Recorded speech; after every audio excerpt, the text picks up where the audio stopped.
पूजनीय संत समाज, देवी और देवता, सभी दर्शक को ये दास के नमस्कार है और एक कामना करता है कि सभी दर्शक स्वस्थ रहे, सुखी रहे, संपन्न रहे और दिन दुगुना रात चौगुना तरक्की करे और सभी सुखी रहे। यही कामना के साथ ही दास जो है सेवा में लगा है। नमो नमो गुरुदेव जो साधु स्वरूपी देव, आदि अंत गुण काल के जाननिहारो भेव। ध्यान मूलम गुरु मूर्ति, पूजा मूलम गुरु पद्मा, मंत्र मूलम गुरु वाक्यम, मोक्ष मूलम गुरु कृपा। हे भाई, आज संसार के अंदर जो है मनुष्य के सृष्टि के विषय में बोलें, बस विचार रखेंगे, सुने समझे और अपना कल्याण करें। कोई आदमी अगर पुत्र और पुत्री के सृष्टि करता है तो उसको पैदा करना जिस तरह से कर्तव्य समझ करके करता है, उसी तरह से जो है उसको जो है पालन करना जरूरी होता है। हर मनुष्य जो है अपने कर्तव्य के पालन करे। जैसे पुत्र पुत्री पैदा करता है उसी तरह से उसको ठीक से पालन करे।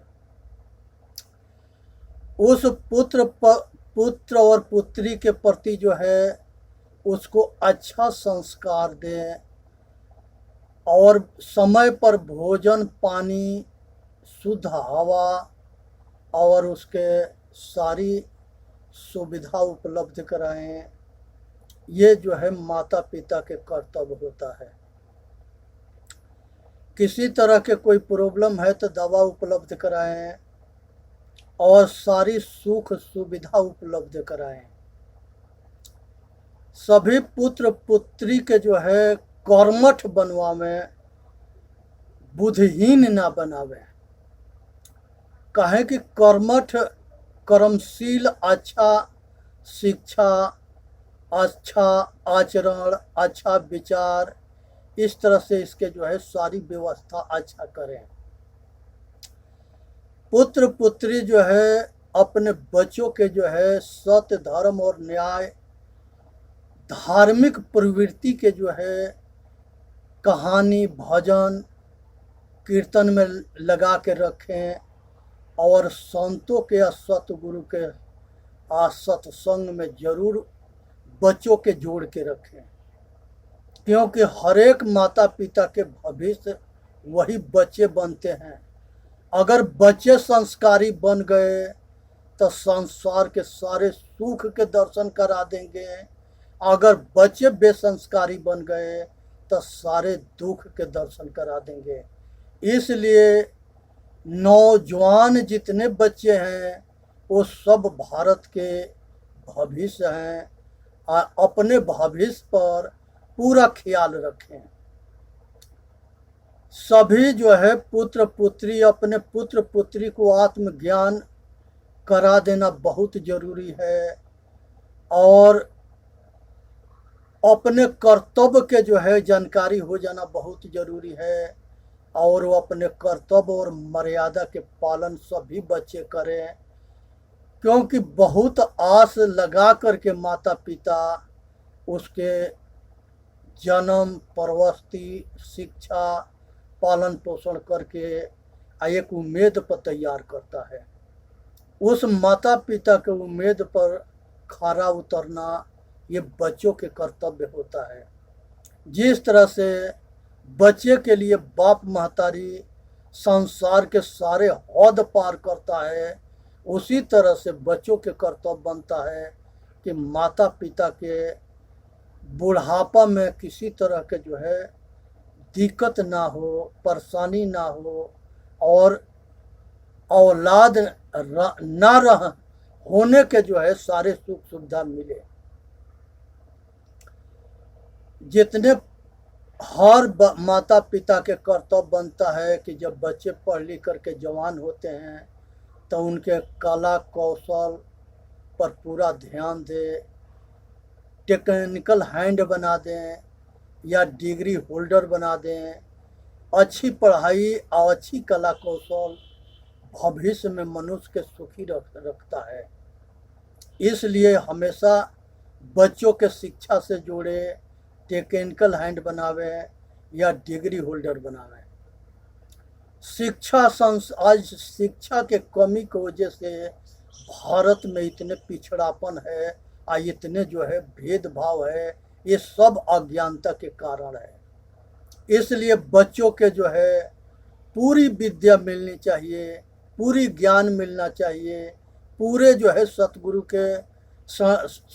के सत्संग मिलना चाहिए, और सब बच्चे जो है संस्कारी बने, आचरणशील बने, और सभी अपना भाग्य के हम सभी बच्चे अपने भविष्य के उज्जवल बनावें। संसार के अंदर सभी बच्चे जो है ये ध्यान रखें कि हमारे माता पिता जो है हमके परवस्ती में कोई कसर ना छोड़ा, तो उनके बुढ़ापा में हम भी उनके सेवा में और उनके आज्ञा के पालन में कोई कसर ना छोड़ें। क्योंकि सभी जो है माता पिता के कर्तव्य बनता है कि सब जो है गुरुमुखी बच्चे बने, सभी आचरणशील बने, और सभी कर्तव्य मर्यादा में निष्ठावान बने। ये ध्यान रखनी है, सभी माता पिता के कर्तव्य बनता है। और सभी जो है पुत्र के कर्तव्य बनता है कि माता पिता के, अतिथि के और महापुरुषों के सेवा करना।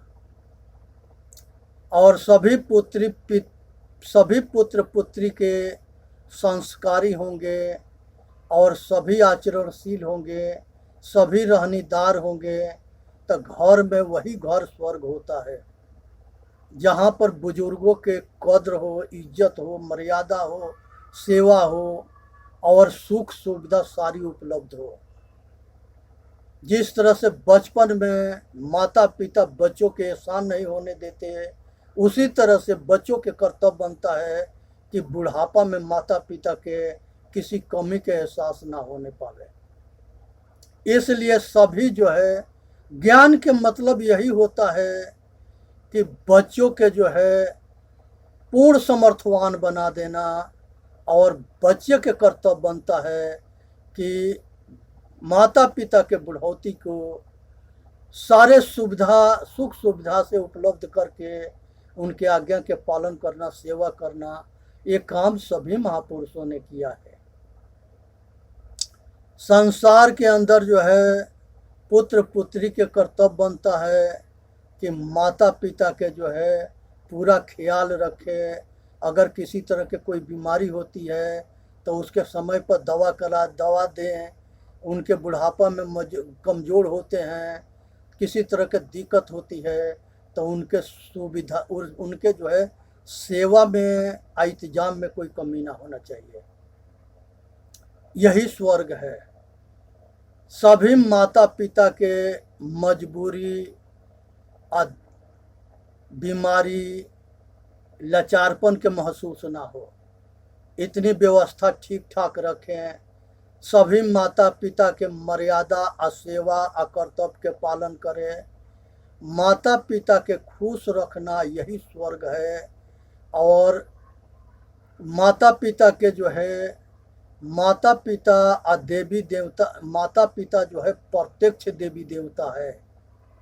संसार के अंदर ऐसा कोई देवी देवता ना है जो माता पिता के टक्कर में हो। माता पिता देवी देवता होते हैं जो ये शरीर के जन्मदाता होते हैं, लेकिन जब इस शरीर के अंदर में द्वैज जन्म होता है, उसका जन्मदाता सतगुरु होते हैं, संत होते हैं। तो वो जो है संत जो है या सतगुरु जो है वो महादेव होते हैं। इसलिए ठीक से विचार करनी है और सतगुरु के शरण में जा करके आप पूर्ण आत्मज्ञान प्राप्त करके और अपने कल्याण के पूरी तैयारी करके आचरणशील बन करके साधन की तैयारी कर लेनी है। क्योंकि पतंजलि योग दर्शन में महाराज पतंजलि जी ने जो है अष्टांग योग के उपदेश दिए, उसमें जो है सबसे पहले यम है। यम जो है ये संसार के जो है यम, नियम, आसन, प्राणायाम, प्रत्याहार, धारणा, ध्यान और समाधि, ये अष्टांग योग है जो साधन के विषय है और आत्म कल्याण के साथ व्यवस्था है। और ये जो है हमारे वैदिक ऋषि सभी महापुरुष ने अपनाया है। इसलिए जो है ये संसार के अंदर रहनशील बन करके अपना कल्याण करना है। जो मनुष्य अपने आप के जान करके अपना कल्याण करता है वो अपना मनुष्य जन्म को सार्थक करता है। ये संसार में जो दिखता है वह मैं नहीं हूँ, देखने वाला मैं हूँ। जो दिखने में आता है वह मैं नहीं हूँ, मैं देखने वाला हूँ। ये संसार के अंदर ये सब घट घट में वही चेतन आत्मा सब अलग अलग है। और सब जो है ये शरीर चार तरह के होता है। एक जो है पुरुष होता है, एक नारी होता है, एक नर और एक नारी, और एक हिजड़ा एक हिजड़ी। और चारों के घट घट में चेतन आत्मा एक जैसे अविनाशी है। अलग अलग सब है, असंख्य है, लेकिन सबके बराबर अधिकार है कि वो इस संसार में सारे ग्रंथ को पढ़ सकता है और सारे साधन करके अपने चेतन आत्मा के आवागमन के से संसार के सदा के लिए दुख से मुक्त हो सकता है। इसलिए जो है इस बात के पहले कहा जाता था कि फलाना के वेद पढ़ने का अधिकार ना है। अगर कोई वेद पढ़ता है तो उसको जीभ काट लो, अगर कान से सुनता है तो शीशा गला के उसके कान में डाल दो। और कोई आदमी जो है इतने जो है बहुत बड़े स्तर के जो है छाट करके रखा गया जिसके हद ना है। इसलिए जो है ये संसार के अंदर अपना कल्याण करे, इसी में मानव जाति के हित है। ये संसार के अंदर जो है ये अपने आप को जाननी है, समझनी है, विचार करनी है और अपना कल्याण करना है। ये जो है जब अज्ञान आत्मज्ञान से वंचित रहता है तो ये जीव होता है, और जब ये चेतने लगता है तो ये चेतन होता है। और जब ये अपने आप में जो है साधन करने लगता है तो यही जो है आत्मा होता है। और जब यही रहनशील बन करके आचरणशील बन के साधन ये जो है अपना कल्याण करने में सक्षम हो जाता है, ध्यान धारणा समाधि के दशा में पहुंचता है, तो यही परमात्मा होता है। अज्ञान दशा में जीव कही कि मोक्ष दशा में शिव। ये संसार के अंदर अज्ञान दशा में ये जीव कहा जाता है और मोक्ष दशा में शिव होता है। कुरान शरीफ में आया है कि खुदा खुद है, जुदा जान अधूरा है। खुदा खुद में है और जुदा जान अधूरा है। अलग सब अधूरा है। और मुसलम ईमान के जो पक्का होता है वही मुसलमान होता है। तो इसलिए जो है सभी सभी जो है ईमानदारी से सेवा करे और अपना कल्याण करे, इसी में मानव जाति के हित है। इसको जो है गॉड भी कहा गया है, GOT। जी से जनरेटर होता है, O से ऑपरेटर होता है और D से डिस्ट्रीब्यूटर होता है। ये शरीर रूपी जनरेटर को ये जो चलाता है और ऑपरेटर है उसको ठीक से जाननी है। और ईश्वर के मतलब है ई मने अपना, स्वर मने श्वासा, अपना श्वासा। ये जो है इसको ई मने अपना, स्वर मने श्वासा, ईश्वर उसको कहते हैं। जीवयांश ईश्वर अविनाशी, जीवयांश ईश्वर अविनाशी, चेतन अमर सहज सुख राशि। तब माया बस भयउ गोसाई, अन्नाच नर मर कट के नहीं। हे भाई, भगवान कहते हैं भ से भूमि होता है, व से वायु और अग्नि होता है, और न से नीर होता है, ये और आकाश होता है। पंच महाभूत के शॉर्ट कोट नाम जो है भगवान है। राम उसे कहते हैं जो घट घट में रमण करता है, और प्रभु उसे कहते हैं जो अपने प्रभुता को जान करके अपने आप में सक्षम हो करके आयावागमन से छूट जाता है, वो प्रभु हो जाता है। हरि उसे कहते हैं जो सतगुरु होता है, जो सारे दुख के हरण कर देता है, वो मोक्ष दशा में पहुंच जाता है। स्वयं जो है साक्षी भाव रह जाना, ये संसार से अपने आप के अलग करके साक्षी भाव होना, स्वयं खुद रह जाना, और मैं हूँ, मैं जागृत हूँ। और यही तुरीयावस्था है, यही चौथा है, और यही केवल्य पद है। इसी को सर्वेश्वर कहा जाता है, और सर्व शक्तिमान भी कहा जाता है। इसी के विशेषता में अखंड चेतन आत्मा अखंड है, अजर है, अमर है, अविनाशी है, अनादि पुरुष है, शाश्वत है, सनातन है, जागृत है, ज्ञान स्वरूप है, असंख्य चेतन है, और सत्य स्वरूप है, और घट घट वासी है। सत्यम शिवम सुंदरम, सत्य स्वयं में बहुत सुंदर है, और इस बात को ठीक से जाननी है और समझनी है और अपना कल्याण करना है। इसी में मानव जाति के हित है।